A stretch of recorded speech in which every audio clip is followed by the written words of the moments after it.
Quando a gente tá falando de cinema, é muito fácil a gente falar de nomes como Martin Scorsese, Steven Spielberg, Nolan. São nomes que automaticamente, aqui até pro menor dos adeptos a cinema, ele deve olhar e falar assim, eu sei quem é esse. Mas a gente fala muito pouco de nomes como Aaron Sorkins, Robert Down, o Lawrence Kasdan. Por que o roteirista não ganha tanta visibilidade quanto um diretor em Hollywood? E normalmente só ganham visibilidade quando o roteirista se torna diretor e resolve, não, eu mesmo vou dirigir. Aaron Sorkin fez isso para alguns dos seus filmes, séries também.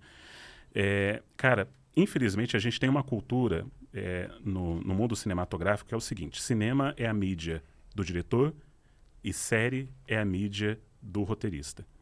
Porque o cinema, como funciona? O roteirista ele vai vender o roteiro dele. E depois que ele vende o roteiro dele para a produtora vai pedir para ele fazer algumas alterações, tal, passar pelas várias etapas de desenvolvimento do roteiro, entregou a versão final, o screenplay, que é o que vai ser entregue na mão do diretor, acabou o trabalho dele. Agora o diretor pode inclusive fazer alterações no roteiro dele, e é o diretor que vai colocar na prática a visão que ele teve. Ele imaginou isso, tal, mas eu vou fazer essa alteração aqui que eu acho que vai ser mais legal. Às vezes dá certo, às vezes dá zoado. Dizem que Madame Teia era para ser uma história completamente diferente, o diretor zoou. Não sabemos ainda se foi isso. Mas o diretor tá sacanagem então, hein? Pô, zoou é pouco, né? O diretor tava...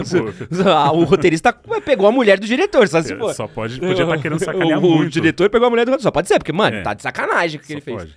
Então, às vezes tem isso. Mas o que acontece? Depois que entrega, ninguém mais ouve falar, nem na produção, nem os atores, o pessoal da produção só tá ouvindo agora falar do diretor, porque o roteirista não tá lá no dia a dia da gravação, no set de filmagem, para orientar isso ou aquilo. Acabou a história dele. Já numa série, não. Ele é o cara que tá todo dia, porque ele não vai entregar um negócio que é esse episódio. Cara, a gente tá construindo aqui 4 temporadas, 5 temporadas. Se não ficar amarrado esse trechinho aqui, se essa fala ficar fora de contexto, a gente vai perder toda uma situação na 3ª temporada que é baseado nisso daqui. Que é o famoso showrunner, né? Então ele vai precisar estar acompanhando.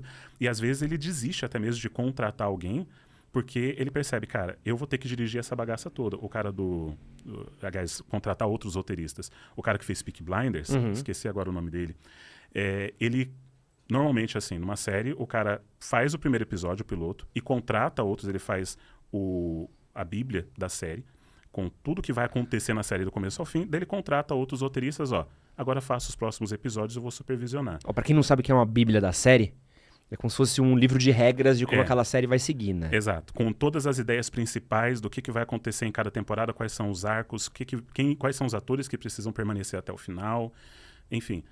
E só que nesse caso do Peaky Blinders, por exemplo, ele falou assim, cara, eu tentei pegar outros roteiristas, não deu certo, então tive que ser o showrunner e também o roteirista de todos os episódios da série. Então é muito mais valorizado o roteirista.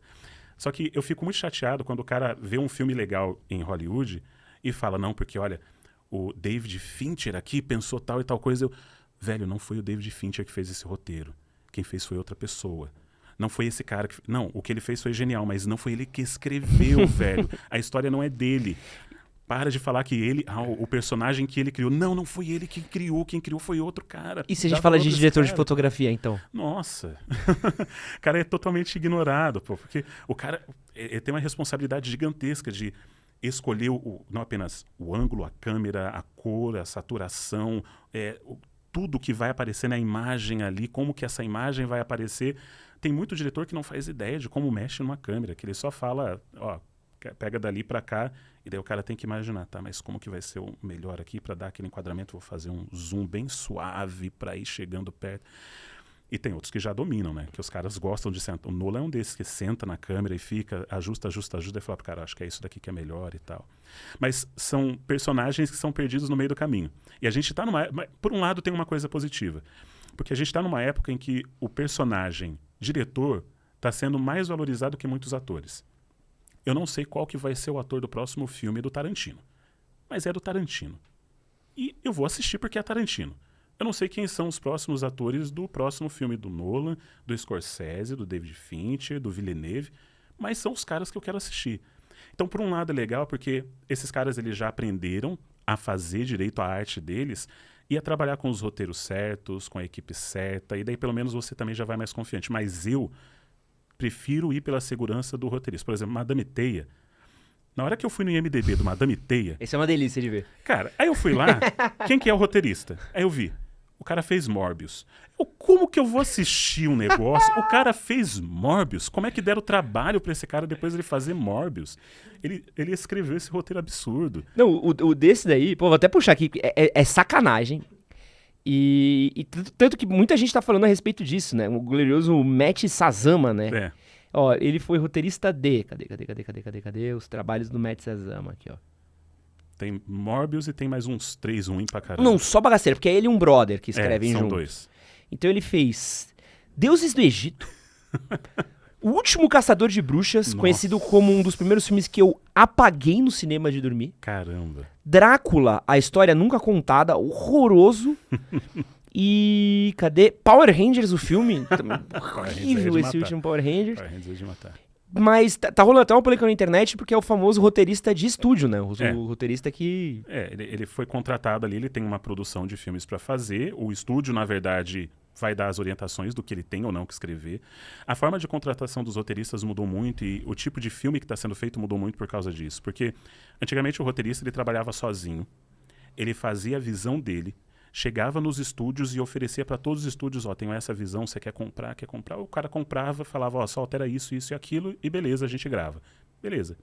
Agora, os estúdios, eles estão tendo muito mais interferência naquilo que é feito no filme, porque eles têm já algumas regrinhas, várias na verdade, do que eles acham que funciona. Então o roteirista às vezes chega com uma ideia super inteligente e tal, aí os caras, tá, a gente vai comprar. Mas você tem que alterar tudo isso daqui, fica na nossa equipe aqui, você vai fazer todas essas alterações. E quando o cara vai ver o final, ele fala, cara, tira meu nome desse filme. Comum. Eu não quero meu nome nesse filme mais não. Isso tá acontecendo com, acho que é Borderlands. O cara pediu pra tirar o nome. E é o roteirista do The Last of Us e do Chernobyl. O cara já tem um currículo bom, aí ele vê que fizeram tanta alteração que ele... Prefiro que não tenha meu nome. Pode me pagar, mas não precisa colocar meu nome não, por favor. Tá ligado que tinha antigamente aquele pseudônimo que o cara não queria estar no... Sim.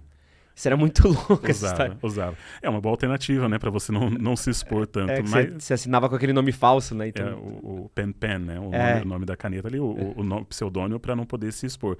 Mas é isso, então o roteirista, ele é essencial, contanto que ele seja respeitada a visão original dele, né? Mas, Jurandir, como é que funciona, ainda dentro dessa pergunta aí, como é que funciona, vamos pensar assim, eu gosto muito de ver bastidor de série, de como é que funciona e tudo mais, eu gosto de ver séries sobre bastidores, eu gosto de ver documentários sobre séries pra gente entender um pouco de tudo. E tem essa coisa que a gente vê, que é a famosa mesa de roteirista. Sim. Porque aí que é 10 cabeça, acho que até aquela série Love, da Netflix, mostrava muito isso, assim. Mostrava muito uma mesa de roteirista, aquela 30 Rock mostra muito sobre isso. Muito. Como é que funciona 10 cabeças contando a mesma história? Tem que ter um cara orientando. Você pega, por exemplo, no caso do Rick and Morty, né? O Dan Harmon, ele é o roteirista principal, mas ele tem toda uma equipe. Ele coloca a ideia principal do episódio. Ou alguém vai dar uma ideia, vai dar o pitch ali, cara, próximo episódio vai ser sobre o quê? Aí vai juntar as ideias. Eu pensei desse episódio, o Morty ir para um planeta onde todo mundo tem a cabeça de celular. Beleza, tá, por quê? O que vai acontecer de interessante? E daí cada um dá a sua ideia, seleciona quais são as melhores, tá, vamos separar essas daqui, beleza, hoje vamos trabalhar com essa. Como que isso se encaixa na estrutura? No caso dele, ele foi muito inteligente, porque ele já deixa uma estrutura prévia, que é o círculo da história. Ele adaptou a jornada do herói, que são as 17 etapas da jornada do herói, ele colocou em 8 etapas mais simples do círculo da história, que ele repete em cada um dos episódios. Então, se uma pessoa dá uma ideia, ele fala, tá, como que vai se encaixar em cada uma dessas etapas? E daí fica muito fácil. Porque você tem a primeira etapa, tá, onde é que o Morty vai estar no começo? Tal lugar. Aí o que ele precisa? Ele tá com vontade de namorar aquela menina da escola e ela deu fora nele. Beleza. A gente vai ter que voltar nisso daqui, tá? Beleza. E agora a gente vai complicar a vida dele. Vamos lá para a jornada. O que o Rick vai fazer na vida dele que vai zoar? E daí cada um vai dando a ideia. Eles vão construindo isso, vão vendo o que segura, o que não vai. Depois que eles já têm um esboço disso, eles encarregam uma pessoa para poder escrever isso. A pessoa que pode estar ali na hora mesmo, já fazendo as anotações, daí ela vai colocar isso como roteiro e daí vai ser revisado. Então, cada episódio vai ter um que vai ser responsável principal por organizar essas ideias e transformar num roteiro. Então, não são todos escrevendo juntos, esse cara é o principal que vai conseguir colocar isso na prática, né? Cara, muito louco, né? Você pensar... Uma equipe inteira para conseguir escrever um negócio. Mas é um trabalho que demanda muito, principalmente quando você trata de histórias que são muito complexas. Uma coisa é você pegar uma história que se passa só numa sala. Não sei se você já assistiu O Deus da Carnificina. Já adoro, mó filmaço. Filme genial. Esse é um dos filmes que eu uso como exemplo de que orçamento não é problema. O negócio se passa dentro de uma casa, a maior parte do tempo dentro de uma sala. Peça de teatro, né? Tem uma cena que é externa, que só mostra lá no finalzinho, né? Que vai distanciando a câmera, acho que ou é no começo que vai aproximando da câmera, não lembro. Mas que é do incidente dos meninos brigando lá. E daí depois só dentro de uma sala. Ali é mais fácil para um cara só fazer, porque a história não é tão complicada. Você vai trabalhar os dramas entre aqueles personagens. Agora, quando você vai para histórias onde você vai ter que sair desse planeta, voltar, viajar no tempo, fazer isso, fazer aquilo, tem que ter uma galera para conseguir, opa, mas isso daqui não funciona, vamos voltar aqui, não esquece disso daqui que você colocou, isso aqui tem que fechar. Você abriu muitas gestaltes aqui, vamos fechar ou vamos tirar algumas, porque senão o pessoal vai ficar insatisfeito, você não está dando todas as respostas. Trabalheira. Ainda mesmo um trabalho de pesquisa que deve ter, né? Gigantesco. Você fazer um filme tipo A Chegada. É gigantesco o número de referências do ponto de vista militar, tecnológico, de localização, de linguagem, porque ali tem todo um trabalho gigantesco com relação à linguística, né? Eu li o conto dessa história do esqueci o nome do cara, Ted Chiang. Genial o conto. Foi um dos contos mais assim memoráveis que eu já vi na minha vida. E daí a adaptação para o cinema foi tão... Para mim é o melhor filme de alienígena. É esse, Distrito 9, não sei qual outro que eu colocaria junto, mas eu amo. Bota ET. ET, pô, verdade. ET, pô. Como é que vai deixar ET de fora? ET é demais. Você vê que aqueles contatos de terceiro grau também é bom pra caramba. Bom pra caramba. Então, você precisa de muitas coisas que o roteirista não sabe. O roteirista ele precisa pesquisar demais, tem que ter uma equipe às vezes para pesquisar, porque qualquer coisinha errada que você coloca de informação, o pessoal já cai matando. E hoje com a internet, os fóruns e redes sociais, você erra uma coisinha no filme, o pessoal, mas isso aconteceu no ano de 1937. Não tinha como essa marca estar na parede no ano de 1942.